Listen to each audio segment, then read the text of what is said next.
You're mid-project, cash flow is tight, and a payment dispute flares up. The head contractor points to a clause buried in their standard form contract demanding default interest at 20 or 25% per annum. Here are 4 things you should know. First, the Penalty Doctrine. A default interest clause is an unenforceable penalty if the rate is extravagant and unconscionable compared to the greatest loss the contractor could conceivably suffer: their borrowing costs, provisioning, and lost opportunity. That's the test confirmed by the High Court in Paciocco versus ANZ. If the clause fails that test, it could be struck out entirely. Second, the unfair contract term laws.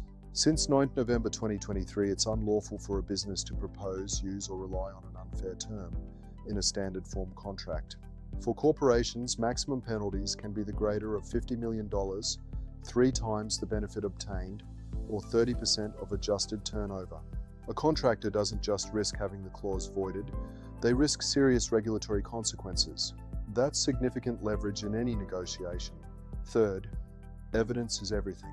Benchmark the contractual rate against real market data. The RBA cash rate and commercial lending rates at the time of contracting and at breach.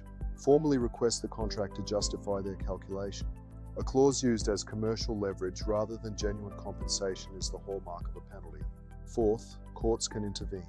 In Queensland, post-judgment interest on a money order defaults to 6% above the RBA cash rate, currently around 9.6%.